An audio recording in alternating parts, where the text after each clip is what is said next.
Tambalang Miriam Marcos. Oh. Sarado na po ba o okay pa rin po ba? Anong ibig sabihin na sarado o open? Hindi,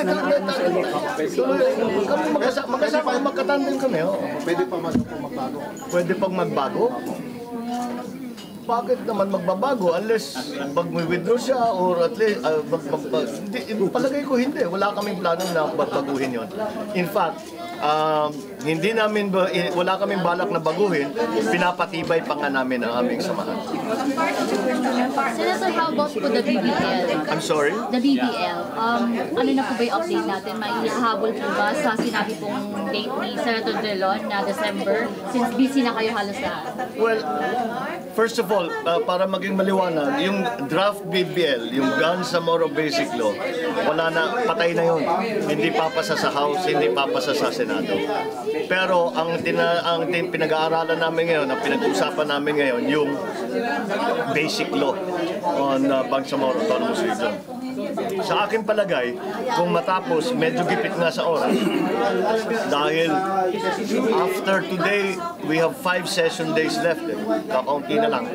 Pero kung matapos ang interpolation ng iba't ibang senador at magagawa natin ng paraan na yung ipabilisin yung proseso ng amendments, sa palagay ko may pag-asa pang maipasa dito sa kongresong ito dahil merong mga halos almost 8 months na delay sa pagbigay sa amin. Dapat April pa itong ng 2014, dumating ng September, so 6 months, tapos nagkamamasapan, so nag-investigation, mga 2 buwan pa yon.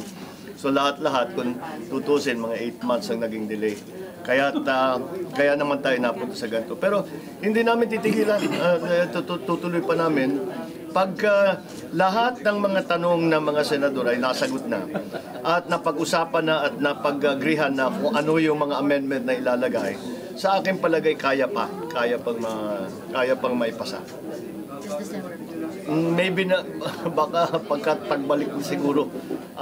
Well, we'll keep trying. Hindi naman natin tinitigilan. We'll just keep trying. Basta tuloy-tuloy pang deliberations. Okay? Kasi po doon sa mga displaced families po sa Davao na mga lumens po.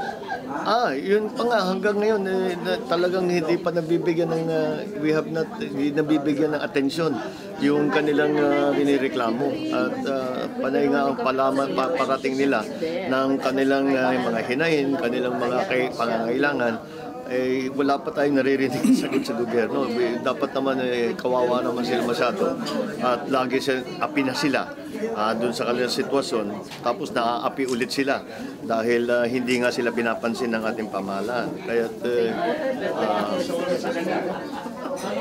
malaking pagkukulang natin sa pagtulong sa ating mga luman at sa pagkikilala sa kanilang karapatan. At ito ay nasa batas. The IPRA law is there to protect them, but we as a policy have not been very sympathetic to the Lumans. Kaya dapat siguro sundan lang natin kung ano yung patakaran, kung ano yung polisiya, kung ano yung batas. At malaki na maitutulong natin sa kanila. Senator, ano po ba yung tingin yung dapat natin gawin para mabawasan yung militarization dun sa area nila? Kailangan yung pagpatuloy ang peace process. Simple lang. Kaya nagkakaroon ng militar diyan dahil merong lumalaban sa gobyerno. Kung mahanap na natin ang kapayapaan, hindi na kailangan magkonstasyon ng military doon. Sir, what if ayaw nila ng BBL? Then boboto sila kontra pagdating ng plebisito. Okay? Thank you.